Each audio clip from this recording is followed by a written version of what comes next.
नमस्कार प्यारे साथियों, आपका बहुत बहुत स्वागत है फॉर स्टडी पावर में। तो आज हम लोग यहाँ पर देखने वाले हैं हिस्ट्री का क्लास 12th का VBI 30 ऑब्जेक्टिव क्वेश्चन। ठीक है, ऐसे प्रश्न हम लोग यहाँ पर देखने वाले हैं जो आपके बोर्ड एग्जाम 2026 के लिए बहुत ही ज्यादा महत्वपूर्ण है। पहला सवाल है यहाँ पर, हड़प्पा सभ्यता का प्रमुख नगर कौन था?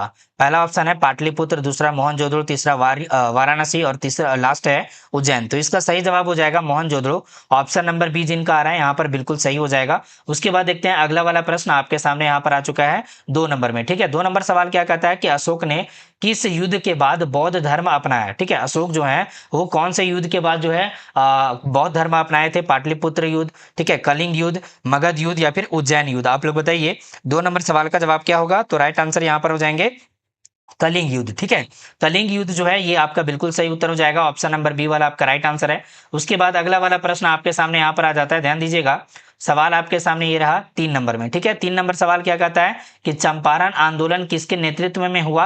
तो यहाँ पर पहला ऑप्शन है महात्मा गांधी, दूसरा बाल गंगाधर तिलक और तीसरा ऑप्शन है सुभाष चंद्र बोस, लास्ट ऑप्शन है जवाहरलाल नेहरू। तो इनमें से आप लोग सही आंसर क्या बताएंगे? तो इसका सही जवाब हो जाएगा Mahatma Gandhi. Option number A को आप लोग यहाँ पर सही उत्तर करेंगे। उसके बाद अगला प्रश्न आपके सामने यहाँ पर आता है 4 नंबर में। इसमें आपसे सवाल पूछा गया कि इंडिगो विद्रोह कब हुआ था? इंडिगो विद्रोह जो है वो कब हुआ था? 1959 से 60 के बीच में, 1848 के बीच में, सॉरी यहाँ पर 1859 है, और ऑप्शन नंबर सी है 1885, लास्ट ऑप्शन है 1905। तो यहाँ पर इंडिगो विद्रोह जो हुआ था वो कौन से समय में हुआ था? तो इसका सही जवाब होगा 1859 से 1860 के बीच में जो है इंडिगो विद्रोह हुआ था। तो हम लोग यहाँ पर आंसर करेंगे ऑप्शन नंबर ए वाला। ठीक है, जिनका ऑप्शन नंबर ए यहाँ पे आ रहा है एकदम राइट आंसर है, सही उत्तर हो जाएगा आपका यहाँ पे। अब अगला वाला प्रश्न पे आ जाइए। नेक्स्ट वाला सवाल आपके सामने यहाँ पर 5 नंबर में आता है। सवाल आपसे पूछा गया कि भारत छोड़ो आंदोलन कब शुरू हुआ था?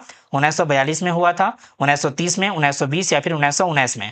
5 नंबर सवाल का जवाब क्या लगाएंगे? तो इस प्रश्न का जो उत्तर होगा बाबू, राइट आंसर जो एकदम सही सत्य आंसर जो होगा आपका यहाँ पर, वो हो जाएंगे 1942 में। ठीक है, 1942 में जो है भारत छोड़ो आंदोलन शुरू हुआ था। तो हम लोग ऑप्शन नंबर ए को राइट आंसर करेंगे। उसके बाद अगला वाला प्रश्न आपके सामने यहाँ पर आ जाता है 6 नंबर में, जिसमें आपसे सवाल पूछा गया है कि तवारीख ए फिरोज शाही किसने लिखी थी? ठीक है, तवारीख ए फिरोज शाही किसने लिखी थी? तो यहाँ पर अमीर खुसरो हो जाएंगे, बर्नी हो जाएंगे, अबुल फजल हो जाएंगे या फिर इब्न बतूता? आप लोग 6 नंबर प्रश्न का उत्तर बताएंगे और इस सवाल का जो जवाब होगा बाबू, राइट आंसर आप लोग यहाँ पर ध्यान में रखिएगा, बर्नी। ठीक है, बर्नी जो है एकदम परफेक्ट आंसर हो जाएगा, ऑप्शन नंबर बी वाला। ठीक है, अब अगला वाला प्रश्न पे आ जाइए। यहाँ पर नेक्स्ट वाला सवाल है 7 नंबर में। सवाल कहता है कि गदर पार्टी कहाँ स्थापित हुई थी? गदर पार्टी जो है वो कहाँ पर स्थापित हुई थी? बहुत ही प्यारा सा सवाल है और काफी बार आपके एग्जाम में आ चुका है। थोड़ा जो है उल्टा सवाल पूछता है, लेकिन इसी प्रकार का सवाल आपके एग्जाम में आ चुके हैं। ठीक है, तो ध्यान दीजिए, गदर पार्टी कहाँ स्थापित हुई थी? जर्मनी में, अमेरिका में, भारत में या फिर इंग्लैंड में? तो इस प्रश्न का जो सही उत्तर हो जाएगा, राइट आंसर आपके यहाँ पर होंगे वो हो जाएंगे अमेरिका में। ठीक है, अमेरिका आप लोग याद रखिएगा, ऑप्शन नंबर बी वाला राइट आंसर है। अगर आपको पता हो कि गदर पार्टी कब बना था, आप लोग जो है कमेंट बॉक्स में जरूर से बताएंगे। ठीक है, गदर पार्टी जो है कब बना था इसके बारे में आप लोग जो है कमेंट बॉक्स में जरूर से लिख के बताएंगे। अब अगले वाले सवाल पे चलते हैं प्यारे बच्चे। सवाल जो है 8 नंबर में आता है कि दिल्ली सल्तनत का पहला शासक कौन था? दिल्ली सल्तनत का पहला शासक कौन था? तो कुतुबुद्दीन ऐबक था, इल्तुतमिश था, बलबन या फिर अलाउद्दीन खिलजी? बताइए 8 नंबर सवाल का जवाब यहाँ पर क्या होंगे? तो सही उत्तर हो जाएंगे प्यारे बच्चे कुतुबुद्दीन ऐबक, जो कि ऑप्शन नंबर ए में आपके राइट आंसर है, सही उत्तर हो जाएंगे। क्लियर है? अगले वाले सवाल पे आ जाइए। नेक्स्ट वाला सवाल यहाँ पर आ चुका है आपके सामने 9 नंबर में। सवाल कहता है कि अल हिलाल पत्रिका का संपादन किसने किया? ठीक है, सवाल है आपके सामने। पहला ऑप्शन है महात्मा गांधी जी, दूसरा मौलाना अबुल कलाम आजाद, तीसरा ऑप्शन है जवाहरलाल नेहरू और लास्ट ऑप्शन है मोहम्मद अली जिन्ना। तो यहाँ पर 9 नंबर सवाल का जवाब क्या बताएंगे? तो इस प्रश्न का उत्तर हो जाएगा मौलाना अबुल कलाम आजाद। ठीक है, तो ऑप्शन नंबर बी को आप लोग याद रखेंगे, ये आपका सही जवाब होगा। अब अगले वाले सवाल पे आ जाइए। नेक्स्ट वाला प्रश्न आपके सामने यहाँ पर है कि पृथ्वीराज चौहान और मोहम्मद गौरी के बीच कौन सा युद्ध हुआ था? ठीक है, किनके बीच? तो मोहम्मद गौरी और पृथ्वीराज चौहान के बीच। ठीक है, तो कौन सा युद्ध हुआ था बाबू? पानीपत का युद्ध हुआ था, तराइन युद्ध हुआ था, ठीक है, बक्सर का युद्ध या फिर पलासी का युद्ध? आप लोग को 10 नंबर सवाल पे जवाब लगा देना है। तो इस प्रश्न का उत्तर होगा तराइन युद्ध। ठीक है, तराइन का युद्ध हुआ था पृथ्वीराज चौहान और मोहम्मद गौरी के बीच। तो हम लोग ऑप्शन नंबर बी को हम लोग यहाँ पर राइट आंसर करेंगे, सही जवाब होगा। ठीक है, जिनका ऑप्शन नंबर बी है एकदम परफेक्ट जवाब है। अगला वाला सवाल पे आ जाइए। 11 नंबर सवाल आपसे पूछा जा रहा है कि अकबर का दरबारी इतिहासकार कौन था? ठीक है, अकबर का दरबारी इतिहासकार कौन था? अबुल फजल, बीरबल, तानसेन या फिर तोडरमल, बताइए 11 नंबर सवाल का जवाब हम लोग क्या लगाएंगे यहाँ पर। तो इस प्रश्न का जो उत्तर हो जाएगा बाबू, राइट आंसर ये हो जाएंगे अबुल फजल। ऑप्शन नंबर ए को आप लोग यहाँ पर राइट आंसर करेंगे, सही जवाब लगा देंगे। ठीक है, अब अगले वाले सवाल आपके सामने आपके स्क्रीन पर यहाँ पर 12 नंबर में है कि दांडी मार्च कब हुआ था।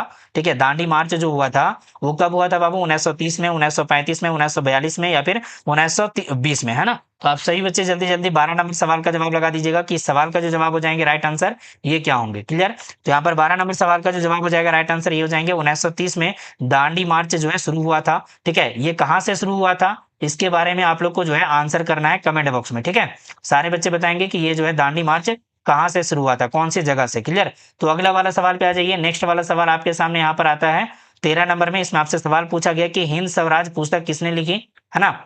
हिंद स्वराज पुस्तक जो है किसने लिखी, तो यहाँ पर पहला ऑप्शन है नेहरू जी, दूसरा सुभाष चंद्र बोस, तीसरा महात्मा गांधी और लास्ट ऑप्शन बाल गंगाधर तिलक। आप लोग बताइए 13 नंबर सवाल का जवाब क्या बोलेंगे। तो इस प्रश्न का उत्तर हो जाएगा महात्मा गांधी जी। ठीक है, महात्मा गांधी जी आपके राइट आंसर हो जाएंगे। ऑप्शन नंबर सी को एकदम परफेक्ट आंसर यहाँ पर आप लोग लॉक कर लेंगे। और उसके बाद अगले वाले सवाल पे आ जाइएगा।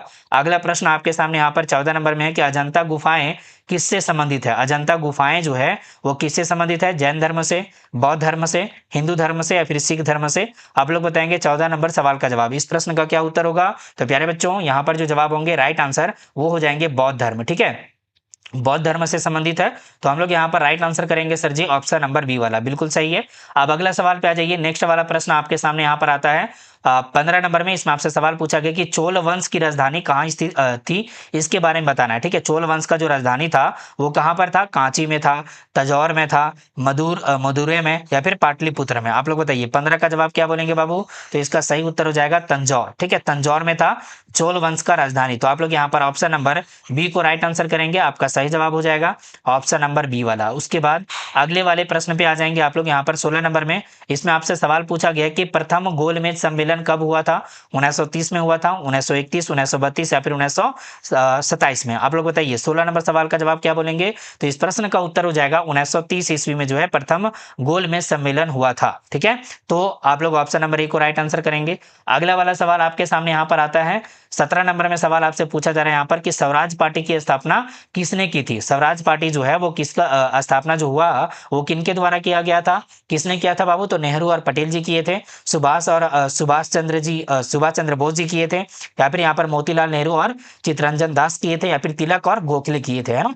तो यहाँ पर 17 नंबर सवाल का जवाब लगाना है आप लोगों को। इस प्रश्न का उत्तर हो जाएगा मोतीलाल नेहरू जी और चित्तरंजन दास जी। ठीक है, इन्होंने स्वराज पार्टी की स्थापना की थी। तो ऑप्शन नंबर सी को आप लोग यहाँ पर राइट आंसर करेंगे। अगले वाले सवाल पे आ जाइएगा। सवाल आपके सामने यहाँ पर 18 नंबर में है कि रामचरितमानस किसने लिखी। ठीक है, रामचरितमानस जो है वो किसने लिखी, तुलसीदास जी, कबीर जी, सूरदास जी या फिर जो है रैदास जी। आप लोग बताइए 18 नंबर सवाल का प्यारा सा आंसर क्या होगा। तो इस प्रश्न का उत्तर आप लोग बढ़िया से याद रखिएगा, तुलसीदास जी जो है रामचरितमानस जो है लिखे हैं। तो ऑप्शन नंबर ए को आप लोग राइट आंसर करेंगे और आप लोग कमेंट में बताएंगे कि रामायण का रचना किसने किया है। ठीक है, रामायण का जो है रचना किसने किए हैं इसके बारे में आपको कमेंट बॉक्स में बताना है। चलिए आगे बढ़ते हैं अगले वाले सवाल पे। नेक्स्ट वाला प्रश्न है 19 नंबर में कि भारत का पहला गवर्नर जनरल कौन था। वारेन हेस्टिंग्स था, Lord Curzon, Lord Dalhousie, Robert Clive. आप लोग बताएंगे कि 19 नंबर प्रश्न का जो उत्तर हो जाएगा राइट आंसर ये क्या हो जाएंगे बाबू। तो यहाँ पर प्रश्न का जो सही जवाब है वो वारेन हेस्टिंग्स हो जाएगा। भारत का पहला गवर्नर जनरल जो थे वो थे Warren Hastings. Option number A को आप लोग यहाँ पर राइट आंसर करेंगे। अब अगला वाला सवाल आपके सामने ये रहा। 20 नंबर में सवाल आपसे पूछा जा रहा है कि पाकिस्तान शब्द का प्रयोग सबसे पहले किसने किया। ठीक है, पाकिस्तान जो शब्द है यहाँ पर, ठीक है, पाकिस्तान ये शब्द सबसे पहले किसने प्रयोग किया था। जिन्ना ने किया था, इकबाल, रहमत अली या फिर जो लिकायत अली। आप लोग बताएंगे 20 नंबर सवाल का जवाब क्या होगा। तो इसका सही जवाब हो जाएगा, आप लोग याद रखेंगे कि रहमत अली जो है, रहमत अली, ठीक है, इन्होंने पहली बार पाकिस्तान का जो है नाम प्रयोग किया था। तो यहाँ पर ऑप्शन नंबर सी को आप लोग राइट आंसर करेंगे। और उसके बाद अगले वाले प्रश्न पे आ जाएंगे बाबू। नेक्स्ट वाला सवाल जो है 21 नंबर में आ चुका है आपके सामने। यहाँ पर पूछा जा रहा है, क्या पूछा जा रहा है आपसे यहाँ पर, चलिए ध्यान दीजिएगा।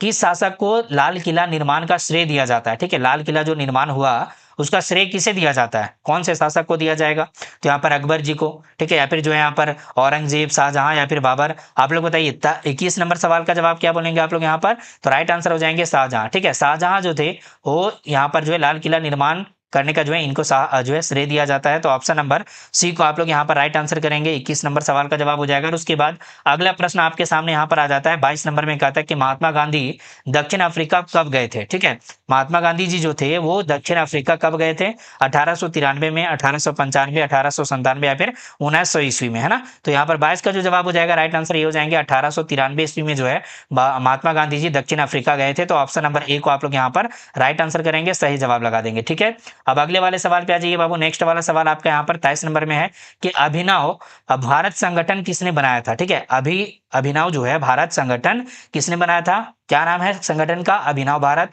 और ये जो है संगठन किसने बनाया, सावरकर जी, गांधी जी, नेहरू जी या फिर तिलक जी। बताइए 23 नंबर सवाल का जवाब क्या बोलेंगे, तो इसका सही जवाब होगा सावरकर जी ने जो है इस संगठन को बनाया था। तो ऑप्शन नंबर ए को हम लोग यहाँ पर क्या करेंगे, राइट आंसर कर लेंगे, सही जवाब हो जाएगा हमारा। ठीक है, ओके आगे बढ़ते हैं।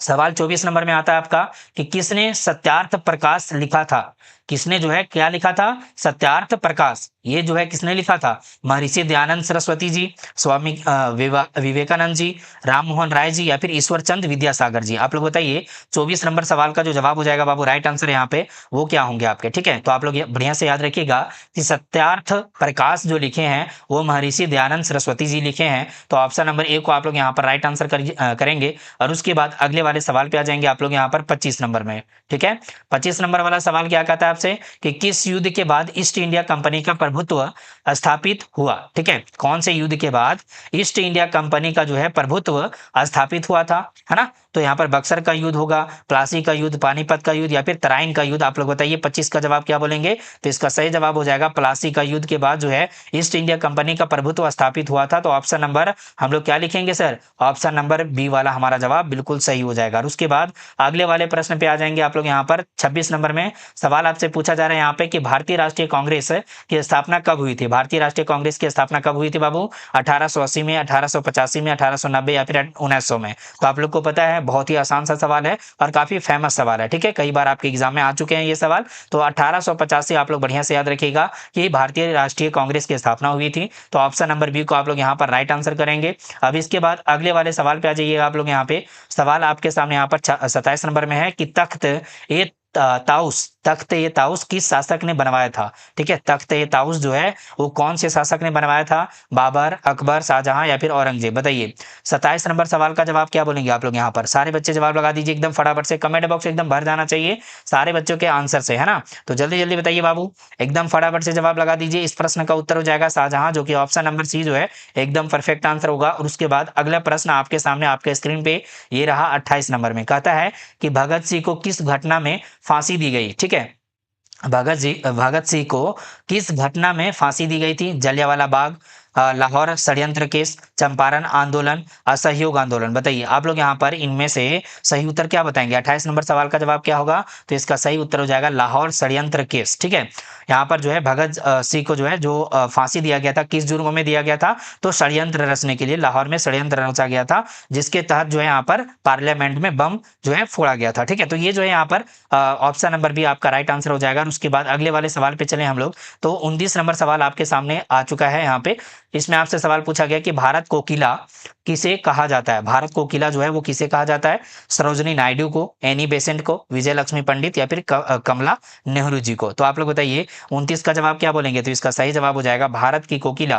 ठीक है, भारत कोकिला किन्हें बोला जाता है, सरोजनी नायडू को बोला जाता है। तो ऑप्शन नंबर ए को हम लोग यहाँ पर राइट आंसर जो है यहाँ पर लगाएंगे। उसके बाद अगले वाले सवाल पे आ जाएंगे आप लोग यहाँ पर 30 नंबर में। सवाल आपसे पूछा जा रहा है यहाँ पर कि डेक्कन कॉलेज कहाँ स्थित है। डेक्कन कॉलेज जो है वो कहाँ पर स्थित है, पुणे में, मुंबई में, कोलकाता में या फिर चेन्नई में। आप लोग बताइए 30 नंबर सवाल का जवाब क्या बोलेंगे, तो इस प्रश्न का उत्तर हो जाएगा डेक्कन कॉलेज जो है वो पुणे में स्थित है। ठीक है, तो ऑप्शन नंबर ए को आप लोग यहाँ पर राइट आंसर करेंगे। तो मैं आपको यहाँ पर टॉप 30 क्वेश्चन यानी टॉप जो है 30 क्वेश्चन मैं आप लोग को यहाँ पर बता दिया हूँ। आप लोग कमेंट बॉक्स में मुझे ये बताइए कि 30 में से आप लोग कितना जो है आंसर सही किए हैं अपने मन से। ठीक है, सारे बच्चे बताएंगे। और जो बच्चे क्लास को लाइक नहीं किए फटाफट से लाइक कर दीजिएगा, अपने दोस्तों के साथ जम करके एक बार शेयर कर दीजिएगा क्लास को। जो बच्चे नए हैं इस चैनल पर आप लोग चैनल को सब्सक्राइब सब्सक्राइब करके बेल आइकन कॉल पे सेलेक्ट कर लेंगे और इसी तरह का वीडियो आपको जो है प्रतिदिन मिलते रहेगा। लाइव क्लास भी आप लोग का जो है शाम में 6 बजे से 10 बजे तक आप लोग जो है देख सकते हैं। वहाँ पे आप लोग जो अपना रिवीजन कर सकते हैं, आप लोग लेक्चर देख सकते हैं। ये सारा सुविधा आप लोग को दिया गया है, ठीक है। और मैं आप लोग को जो है बताना चाहूँगा कि आप लोगों के लिए ऐप भी बनवा दिया गया है, ठीक है। तो मोबाइल ऐप का नाम है मोबाइल ऐप, ठीक है। इसमें आप लोग को क्या-क्या मिलेगा, मैं आप लोग को अभी डिस्कस कर दूँगा यहाँ पे कि क्या-क्या आप लोग को सुविधा दी गई है यहाँ पे मोबाइल ऐप में। तो मोबाइल ऐप का नाम है फॉर स्टडी पावर, ठीक है। आप लोग जाएँगे, चैनल का नाम आप लोग गूगल प्ले स्टोर में आप लोग जो है सर्च करेंगे, आपको शुरू में ही मिल जाएगा for study power mobile application, या फिर इसका लिंक आपको डिस्क्रिप्शन बॉक्स में मिल जाएगा, ठीक है। और इसमें आप लोग को सुविधा दिया गया है, ठीक है। कोर्स आपको वहाँ पर दिया गया है, बैचेस आपके लिए अवेलेबल करवाए गए हैं। 12th के लिए, 12th आर्ट्स के बच्चों के लिए जो है बैच अवेलेबल है। 12th जो है कंप्यूटर के लिए बैच अवेलेबल है, ठीक है। 11th के लिए बैच अवेलेबल है, 10th के लिए बैच अवेलेबल है। तो आप लोग यहाँ पर जो है बैचेस को परचेस कर सकते हैं और वहाँ पे आप लोग जो बढ़िया से एक जगह पर सारा चीज सीक्वेंस वाइज देख सकते हैं। इसमें आप लोग को क्या क्या मिलेगा, तो इसमें आपको जो है लेक्चर मिलेगा, मतलब कॉन्सेप्ट आपका जो है क्लियर होगा यहाँ पे। दूसरा यहाँ पर जो है ये जो लेक्चर होगा वो लाइव और रिकॉर्डेड दोनों होगा, ठीक है। अगर जो आप लोग छूट जाते हैं, लाइव नहीं देख पाते, तो आपका रिकॉर्डेड क्लास वहाँ पर रहेगा, आप लोग बाद में भी देख सकते हैं। दूसरी बात, यहाँ पर आपको नोट्स मिल जाएंगे एकदम बहुत ही परफेक्ट वाला, आसानी से समझने वाला, ठीक है। तीसरा आपका यहाँ पर टेस्ट सीरीज मिलेगा, आपका मॉडल पेपर जो है, ठीक है, मॉडल पेपर मिलेगा, है ना। और साथ ही साथ आपका प्रीवियस ईयर क्वेश्चन PYQ आपको मिलेगा। टेस्ट सीरीज आपको यहाँ पर मिलने वाला है बहुत ही बेहतरीन वाला, ठीक है। तो ये सारा चीज एक जगह पर आपको मिल जाएगा, ओके। तो कंप्यूटर का बैच भी अवेलेबल है, आर्ट्स का बैच भी अवेलेबल है 12th के लिए, और 11th के लिए, 10th के लिए भी अवेलेबल है बैच। तो आप लोग फॉर स्टडी पावर को डाउनलोड करके, ठीक है, मोबाइल एप्लीकेशन को डाउनलोड कीजिए, वहाँ पर रजिस्टर कीजिए और फटाफट से जो है इनरोल कीजिए कोर्स में, ताकि आपके जो है जितने भी कॉन्सेप्ट अभी तक नहीं क्लियर हुए हैं वो फटाफट से क्लियर हो जाए और बेहतर तैयारी आपकी हो जाए यहाँ पे, ठीक है। तो चलिए मिलते हैं इसी तरह का और भी धमाकेदार शानदार क्लास के साथ। तब तक के लिए जय Hind, Vande Mataram, thank you so much सही बच्चों को।